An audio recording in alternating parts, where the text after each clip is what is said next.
Welcome to Remarkable Retail Podcast, Season 7, Episode 18. I'm Michael LeBlanc. And I'm Steve Dennis. In another solo episode, we have part 2 of our popular predictions recap format, where we take a look back at Steve's retail predictions, and like any good retailer should, grade his performance, your performance, and the actual outcome, proof points, or how far off base or how on point you were. Part 1 was popular, so we're back this week to wrap it up. Now, speaking of traveling, actually, that's a rough segue. I didn't speak of traveling at all. But anyway, we're traveling in 2024. And of course, we're starting with the big kahuna, NRF. I'm sure many folks listening to the pod will be there as well. So, yeah, we've got some interviews lined up. And we got a gala that we're going to on Friday night. Tell the people about that. We're nominated for Top Retail Voice of the Year Award, along with our friends from the Retail Razor podcast and IHL. So we made the best podcast. Well, I guess 2 of them are podcasts. Made the best voice win or whatever voice. Yeah, is it? Well, if it's based on like best radio voice, you should obviously win. But I think it's a little bit different thing. So we'll see. Fingers crossed. Well, we do have an action-packed 2024 already in the books. Following NRF will be, and probably many of you listening will also be at Shop Talk in Vegas. We got a lot going on there. Tell the people what's going on. Yes, we'll both be there, and we'll be recording some podcast episodes, most likely. Also, if you want to book us to speak at an event or sponsor our remote podcast studio, you could be joining us on the beach at the Mandalay Bay. Please let us know. Contact us through social media or what have you. Also, I will be moderating a session on creating frictionless shopping experiences. That'll be day 1, Sunday, March 17th. Also, we worked out with our friends at Shop Talk a special discount for podcast listeners, so you can save a little bit of money on your ticket. The details of that are in the show notes. And then also, Michael and I will be at Shop Talk Europe in Barcelona, which is in June. We've got something special to announce, but you're going to have to wait until early in the new year to learn more about that. Love Barcelona. Love the idea of going back there. Didn't see enough of the city and be part of it. It would be my first time at, you were there last year, but it'll be my first time at Shop Talk Europe. So very exciting. Looking forward to it. Lots of other stuff in the hopper as well. All right. Well, let's get to news of the week. It's a big week in the kind of macroeconomics. So let's start there.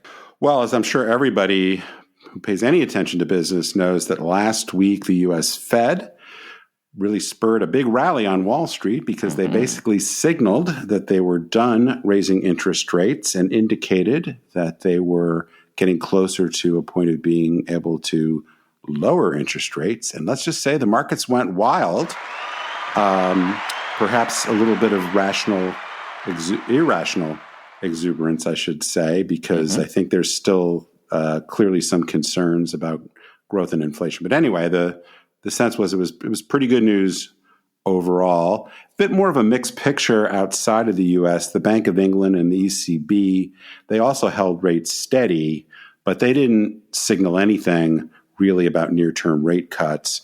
And they both spoke to concerns about inflation being too high, and that in the near term, inflation might actually go up a little bit. So it's kind of interesting, the divergence of perspective there, where the U.S. is clearly in a much better position, whereas Europe and obviously some other parts of the world not quite there yet, but hopefully getting closer to a point where interest rates may start to come back down. But it's going to take some further lowering of inflation for that to happen. So a lot of macro news now. I'm going to just let folks know that we are going to wrap up this season next week, bringing back the man, the myth, the legend, Ira Kalish, the chief global economist for Deloitte. Longer-term listeners will know that Ira joined us early in the year, so we're going to bookend the season with him to talk about where the economy is going. So we're going to let a real expert talk about macro, so stay tuned for that next week. Chief global economist. He is, I find Ira most insightful and mostly right, actually. Like he's gone against the grain a couple of times, but I have to say, if we were scoring him, I'd score him pretty high in terms of his perspective on better than my predictions, as people will hear. Let's talk about U.S. monthly sales. So we've got this new tool. We've mentioned it before, NRF and CNBC tool that kind of triangulates a bunch of data. And November sales are in the book. So what did you think of the sales? Well, yeah, we've now got this addition, I guess, to the information we get from the U.S. Census Bureau. And I actually think going forward, unless I find some reasons to be concerned, I think we'll speak to the NRF CNBC number because that comes from actual credit card data as opposed to a survey. And it's just kind of interesting to compare. I'd say directionally they line up, but there's some differences if you go beneath the surface. But in any event, the headline was that November sales were surprisingly strong. Probably a point or two above where most people thought the year-over-year numbers were going to come in aggregate. If you go down below into the category level, 7 out of the 9 retail categories that get measured saw increases, very strong increases, almost kind of unbelievable increases in online. That was up over 26%. Health and personal care continues to be one of the strongest categories. There was up about 9%. Then as you kind of go down through the list, clothing, grocery, more or less kind of on trend. The laggards continue to be electronics and appliance stores, home-related categories, furniture, that kind of stuff, though their percentage, they were basically flat or down a little bit, but that's actually better than it's been the rest of the year. So maybe the tide is turning here. The one category, and I feel, well, we'll get to this in a second, but I keep just sort of harping on, is how weak department stores continue to be. Both the NRF numbers and the U.S. Census Bureau numbers showed the aggregate sales in department stores, I think numbers that, vary slightly, but, 5 or 6% down. So that's pretty much the weakest category among the major ones. So I don't know if this bodes well or better than folks were thinking about for the holiday, but certainly strong December. And we've seen some reports that the kind of lull that we typically get in the first half of December is not so lullish, if that's a number. So yeah, it might be more than coal in our stocking once we get through the next few weeks. Well, speaking of department stores and I don't want to say weak performance, but speaking of department stores, the big news in our industry was the bid for Macy's, putting both a price tag at it and taking a run at Macy's. What do you make of all this? What do you think of the price? What do you think of the offer? And what do you think of the value proposition here? Well, first of all, that was a much better segue than the one you started with at the top of the show. So good on you there. Well done. Thank you. Yeah. Macy's got a surprise bid, I guess, from Arkmore and Brigade to real estate investment firms, I guess you'd say. And this caused the Macy's stock to pop. First of all, I think there's no chance that the Macy's board is going to accept this offer. What was it, 5.8 5.6, 5.8 billion. A lot of people, and I'll come back to this in a second, but a lot of people who know more about this than I do for sure believe that just the Macy's real estate is worth quite a bit more than that. So unless you value the operating business at significant negative, the numbers just don't add up. So I would expect just for that basis, they're going to turn the offer down. The offer will probably get sweetened.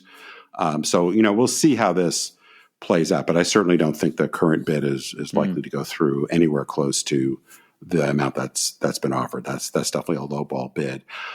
When I step back, there's not, there's not a great history with department stores or any kind of retailer being acquired by real estate firms. This idea that kind of some of the parts, don't add up and that you can spin out various real estate assets. What do they call it? Unlock the value or whatever.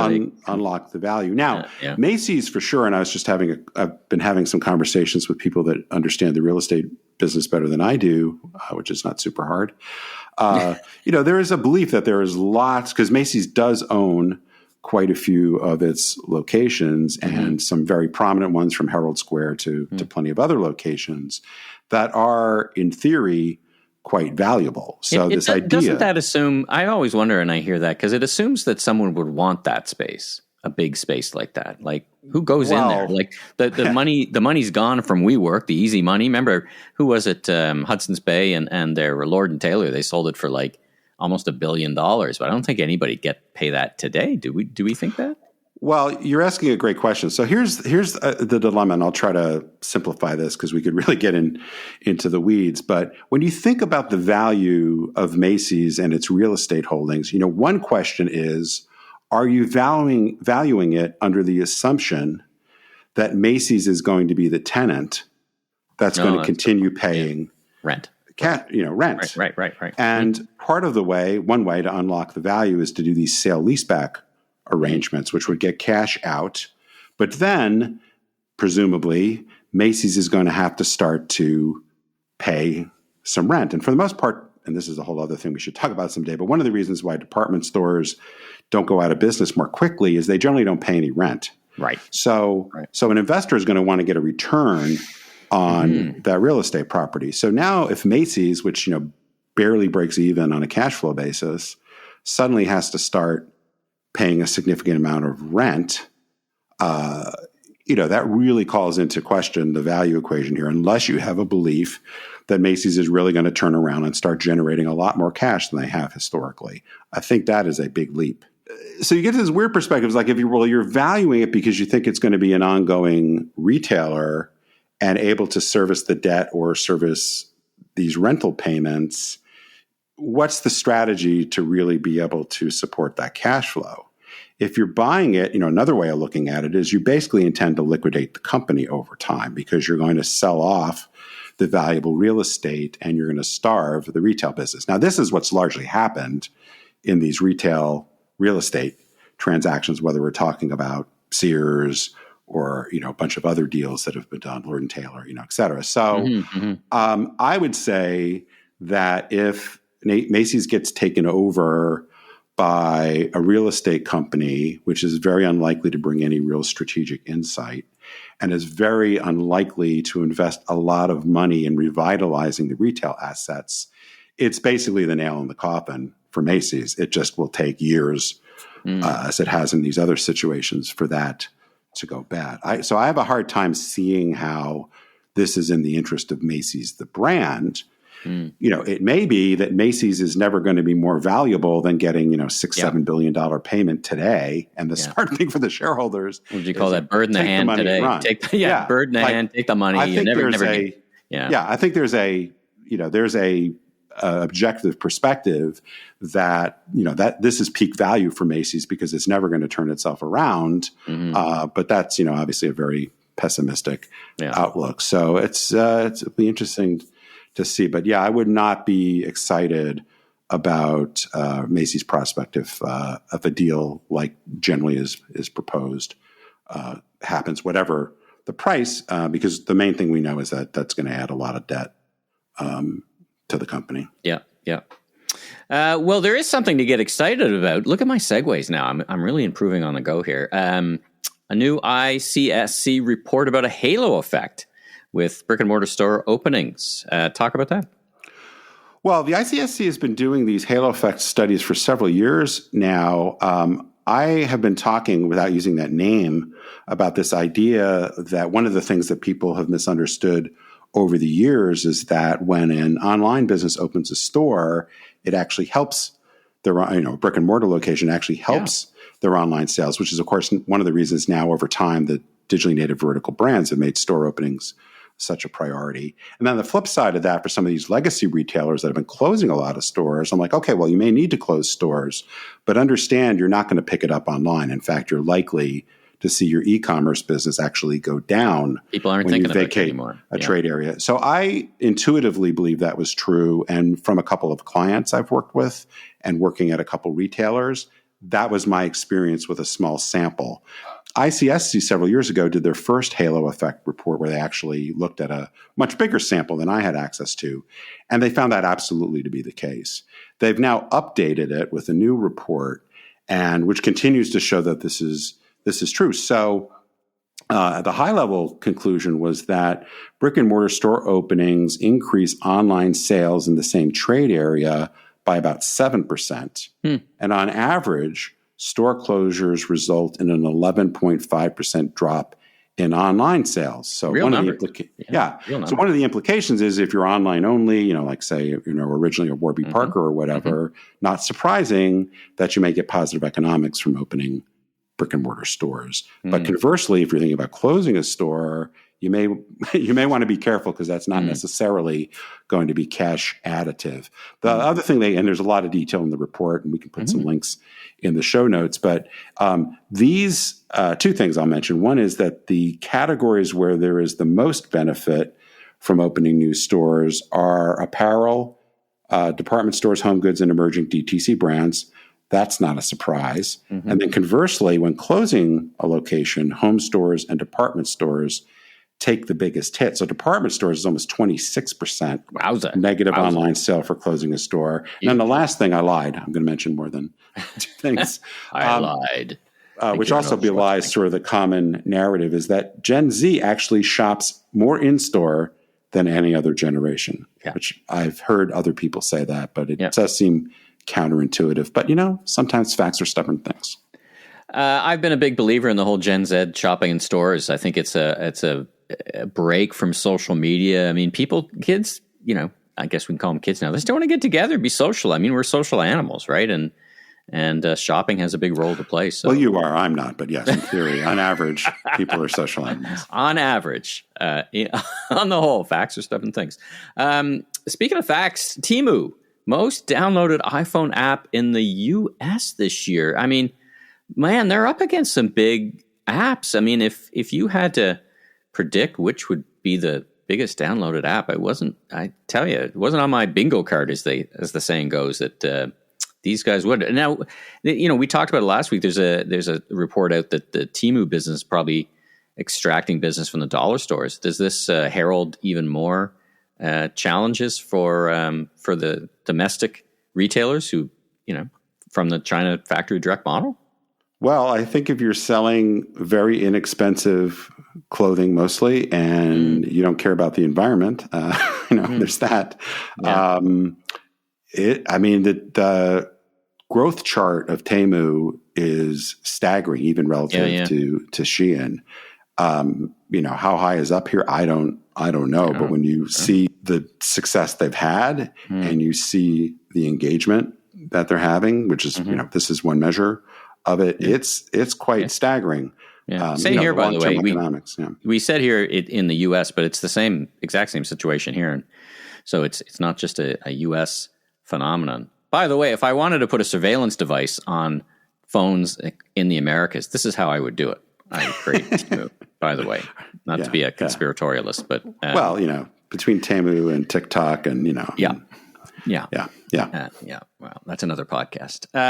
Now, on the other side of good, meaning very good, Costco earnings come out, and they're doing fantastic. I mean, it's interesting, right? Because I perceive that I call it cash flow shopping from consumers, that there's a big segment of consumers who get value by just spending what they have week to week, and they buy smaller units. They probably pay more per piece. Now, that's not, of course, the case of what happens at Costco. You buy these ginormous sizes, but you get tremendous value if you can afford it, if you got a place to store it, if you got the price points and all that thing. Their numbers were just like knock the cover off the ball, particularly their stock performance, right? Yeah, I mean, Costco for sure is, well, it's hard to really understate how much of a behemoth they have become during, it's been now, more than a decade really, because they're this massive company. I think they're the third biggest retailer now in North America. They got this, I think it's $58 billion or something in sales from their Kirkland private brand. Like it's just, the numbers are incredible. So they reported, not a blockbuster quarter from a sales standpoint, but, very solid, about 4% comps. Particularly strong internationally, both Canada and outside of North America. Increase in profits. They announced, and this just really speaks to their financial strength, their balance sheet, and just the cash flow. They announced a special dividend that they're going to pay to their shareholders. And I was just kind of curious because, this is a fairly mature business, really, when you think about how long they've been around and all the stores they have and everything. But I was just kind of curious what their performance has been like year to date, and their stock is up more than 40%. Yeah. And they are worth, we're talking about Macy's, which used to be this humongous retailer, maybe getting sold for, $6-7 billion. Well, Costco is almost worth $300 billion. Jeez. Wow. Wow. It's really a behemoth with very solid momentum. They're having, I believe, a change in leadership as well, and that kind of next generation taking over. So succession stuff. Yeah. I mean, I think what's also impressive. I mean, we've had folks from Sam's on that they're a great competitor. They're not. They're doing interesting things, and they're of course backed by the power of Walmart. So it's not like they've got the market to themselves, yet they continue to outperform. They certainly have that momentum behind it. It's a real powerhouse. I suppose everybody knows that by now, but they just keep putting a cherry on top of the sundae or whatever cliche you want to use. Yeah, we're not breaking new news here, that's for sure.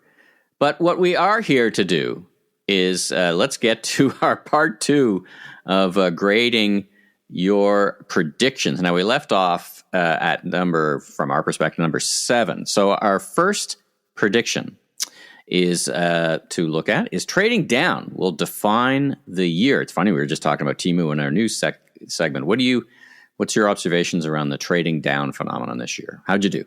Well, I think I pretty much nailed this one, though. It was probably pretty easy. I gave myself an A+. I mean, really, this was this idea that we were going to see a real shift in spending towards more essentials, I guess, essentially towards essentials. But also, so that's both in terms of the types of formats. So dollar stores doing well, off-price doing well, discount mass merchants doing well, right? Temu, Shein, anybody who's really got this strong value equation. And if you look at the strength in those type of retailers, pretty much across the board, that's been where the strongest performance has been. And then even within retailers, the other thing we've seen is the trading down phenomena within their assortments. Sure. So if you look at the commentary that's come out of all sorts of retailers, Walmart, et cetera, they've seen strength in the lower price points among national brands.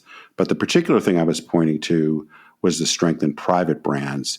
And one survey I saw showed that private brands' share relative to the total has grown by about 130 basis points, which in 1 year for a massive industry big move. Is quite significant. And we just continue to see Target investing more heavily in private brands. I think it was Dollar General also announced a bunch of new private brands. So, and then, we talked just in the last part of the news segment about the strength with Costco in their Kirkland brand. So there's really a moment, I think, both for private brands relative to CPG kind of national brands, as well as just the shift to the value end of the spectrum.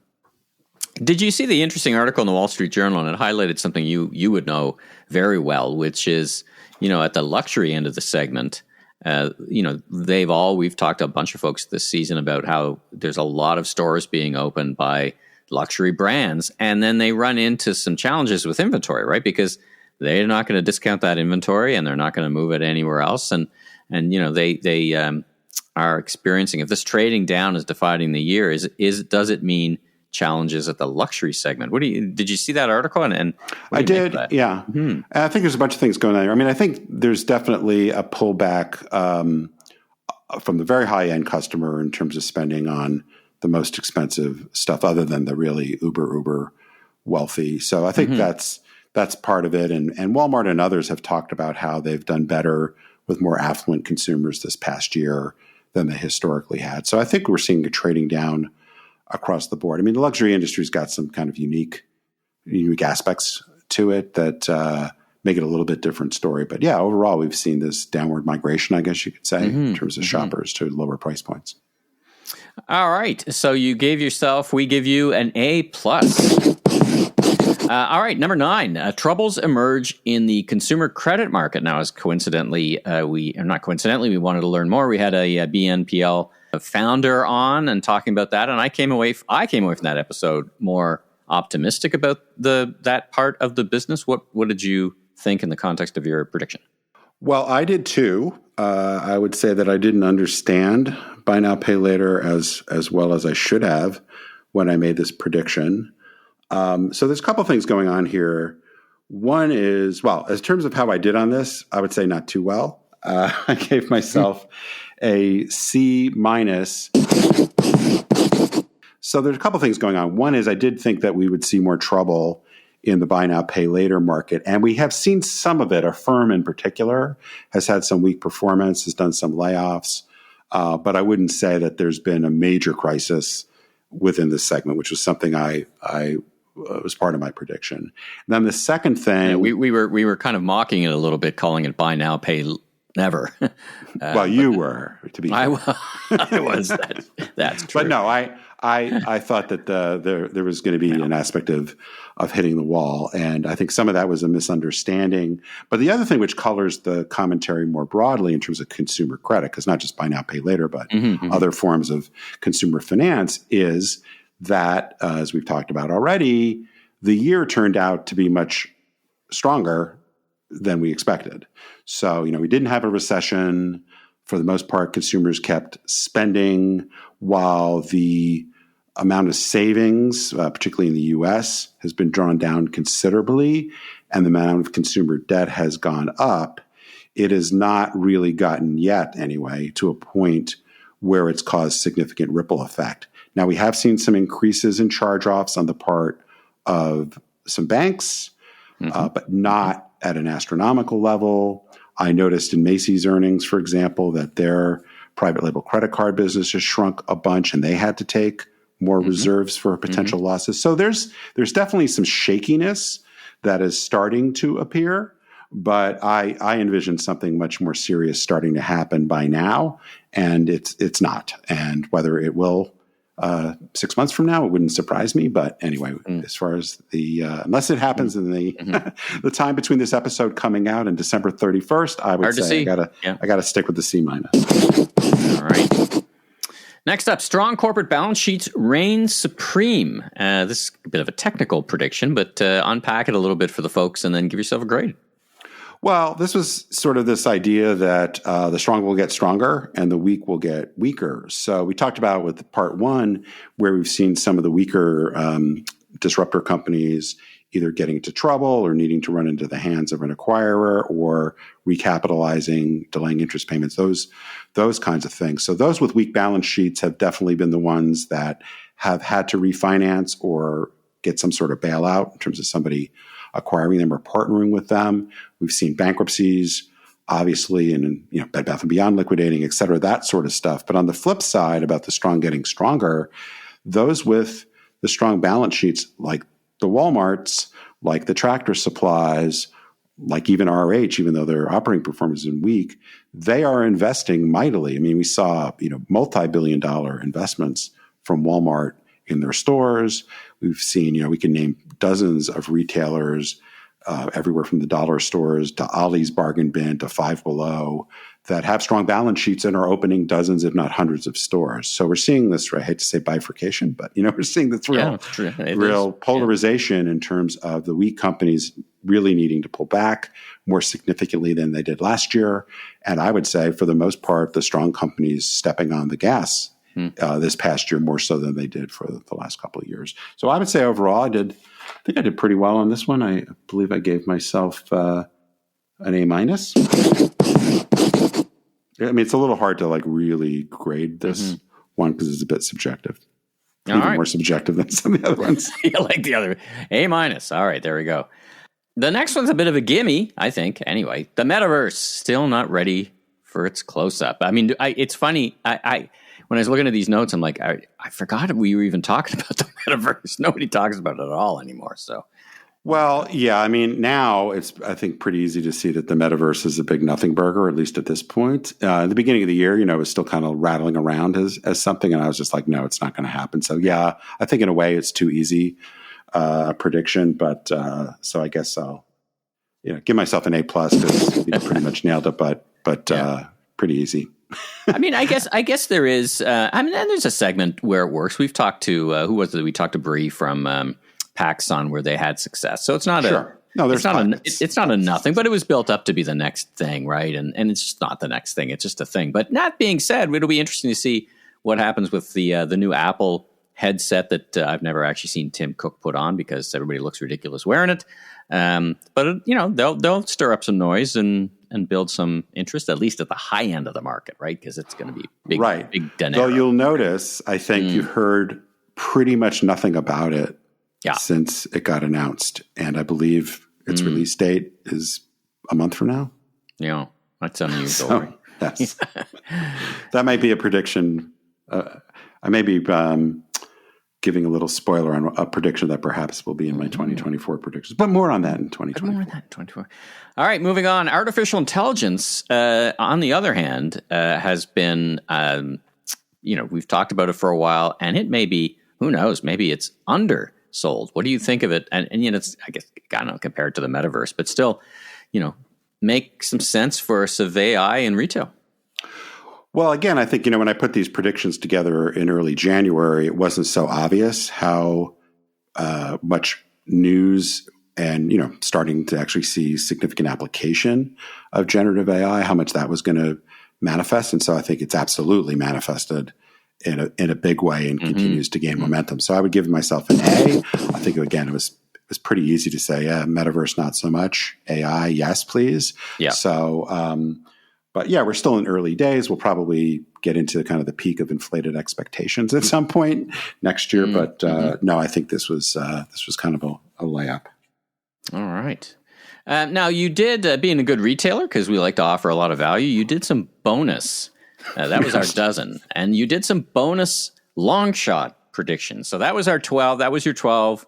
We've graded the 12. Let's move on to the 3 bonus / long shot predictions.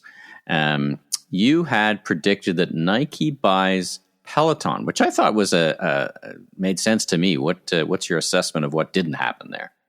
Well, spoiler alert, I got all 3 of these wrong.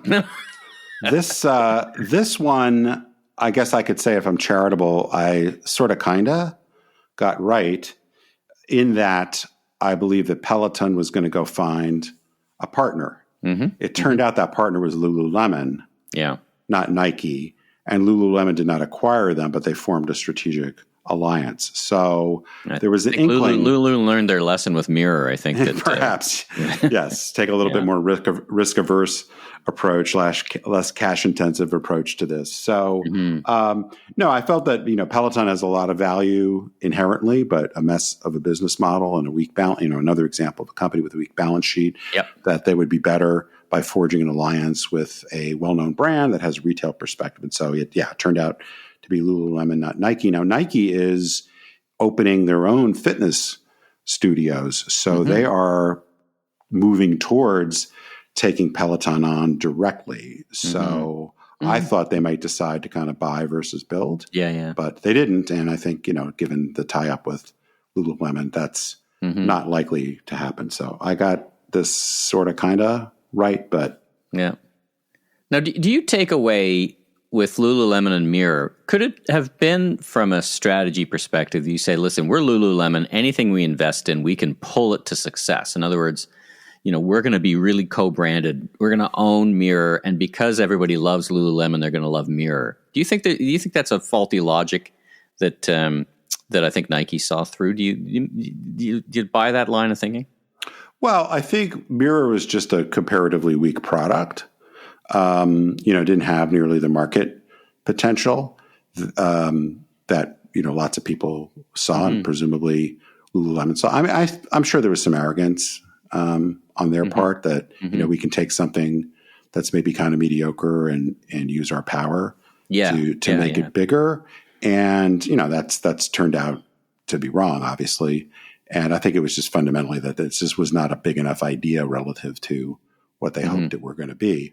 I think Peloton is, operates at, 10x the level in terms of brand equity and appeal and installed base and all that kind of stuff. So I think it's just, similar, certainly, but I think it's really, really different. And, doing it as a strategic partnership as opposed to an acquisition, it's just got some different dynamics. Number 2 is wholesale changes at Whole Foods. Now, we had heard from the stage, I think it was at Shop Talk, the new CEO chit and chat. And typically when a new CEO comes in, changes are afoot. We know Amazon is not a slacker in terms of trying to change things up. Certainly in their grocery category, they've not been wildly successful. What did you assess of where we're at now with Whole Foods, knowing what we now know? I think in retrospect, it was pretty unlikely that a new leader was going to make really bold changes during this time frame. Like, there's not enough time for that to be evaluated and piloted and rolled out. So in retrospect, this was probably a prediction I should have delayed until next year. The other thing I thought was possible, really, in the context of what we were talking about in part one with the Amazon changes in the flywheel, I thought it's possible that Amazon might bail on Whole Foods. Yeah. That they would say that, it's just not material, it's not strategic. A lot of what, even to the extent that Amazon continues to invest in grocery, which they appear to be doing, that they don't really need Whole Foods, and they could spin it out. So obviously, again, unless that happens in the next week or so, which probably pretty unlikely, they're going to announce a deal during Christmas week. That hasn't happened. I do think that Whole Foods is a very mediocre performer, and they need some changes. I think I've mentioned on air, they compete here in North Texas with Central Market, which is in some respects, a very similar concept. Those stores are much, much busier than the Whole Foods stores, and that's because it's a better mousetrap. So I think I hear a lot in Texas, and folks I know, I hear them talk about HEB all the time. I never hear them talk about Whole Foods. Whole Foods performance, at least in North Texas, I don't know about the rest of Texas, is got to be pretty lackluster. I mean, it can't be anywhere close to the performance of HEB main stores or Central Market, which is a division of HEB. I still do reflect back to when that initial deal was announced that Amazon was going to buy Whole Foods, and grocers lost billions of market value because, oh no, Amazon's now in grocery. Dun, dun, dun, dun. It was like, it's like playing the soundtrack from Star Wars when Darth Vader comes into the room, and it just did not pan out that way, which I expected. I didn't get it myself, but anyway, who knows these things? But I don't make predictions. You do. I just never. Probably one of the smarter things that you've decided. I stand back. Kohl's and JCPenney to merge. There's been no shortage of news around Kohl's, leadership changes, strategy changes, a little bit less, of course, of a JCPenney not being publicly traded. But these things I'm not hearing about. It could happen. What do you think? Well, again, this was probably something, given what's going on at JCPenney, that was not likely. I mean, all of these three are meant to be things that are kind of out there predictions. It wasn't as if I thought there was greater than a 50% chance of happening. Sure. But, and it's probably unlikely that the owners of JCPenney, which are really these two mall operators, were likely to, in essence, give up so soon. But things are not going well at JCPenney. And things are not going well at Kohl's. And what I would say, and I know I've said versions of this before, part of the issue in the moderate price department store type space is there's just way, way too much capacity. Yeah. It's sort of like we used to talk about the airline industry, was like, until you took some capacity out, nobody had a chance of making any money. And I would say there's easily, I think actually the real answer is there's like twice as much as there needs to be for the long term. Wow. But I can comfortably say there's at least 30%. So, if you continue to see the decline in department stores, we just talked about it at the top, that sales are down 5 or 6%, but it's been a long-term decline. Yeah. A little bit of that are the economic headwinds. But most of it is the irrelevance of the business model. And so you've got a contracting sector, I guess. And then you got, Macy's, Kohl's, JCPenney, Belk, Dillard's, blah, blah, blah, all going after very similar customers. And if the pie is shrinking and the share and the performance on the part of all the players is below average, something has to give. So my thought was that, a combination of two of the department store players would allow some cost savings, but mostly it would allow for hundreds of stores to be rationalized, right, and for the productivity of each store to then go up where somebody could make money. It's a very complicated argument to make. Yeah. And there's lots of issues in terms of actually happening. But I think, either we're going to have these department stores bump along until one of them goes out. The most obvious candidate is Penny's. But even then, that's not going to make the department store sector fundamentally vibrant. Even more capacity has to come out. So it's not, and we talked about what might happen if Macy's gets acquired by real estate guys. Yep. So anyway, we'll see. I mean, it is hard to put our merger together, but the headline is a lot of capacity needs to come out, or every one of the players is just going to get closer to the brink over the next few years.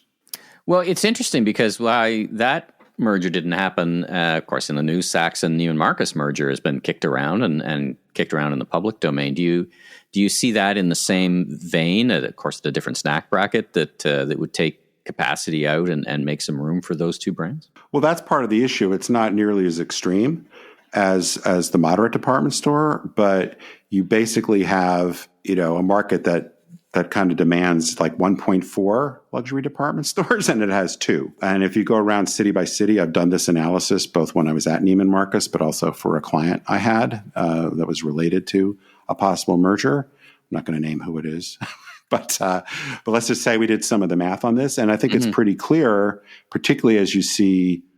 I mean, we have a little bit of the luxury market struggling right now. I mean, that's not always going to be the case. We'll see a rebound, I think, in the next year.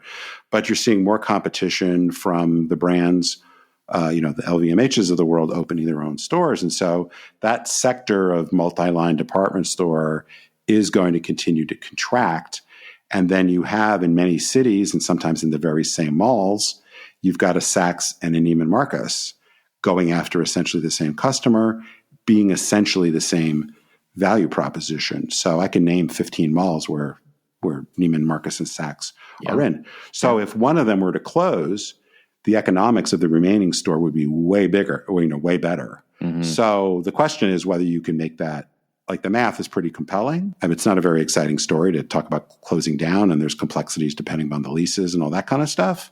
But there's a good economic rationale to do it if you believe that the multi-line luxury department store is not a growth vehicle. Spoiler alert, it's not. Whether, it can be pulled off or not also gets back to a lot of complexities. Well, it is a riddle packed in a, what do they say? What's that old thing? A riddle packed in a question mark that's surrounded by a conundrum or something. Anyway, I'm just making that up. The other conundrum is Sears opening stores. It's just like, what? I thought they were dead. Brought to you by the producers of Weekend at Bernie's, dragging around the corpse.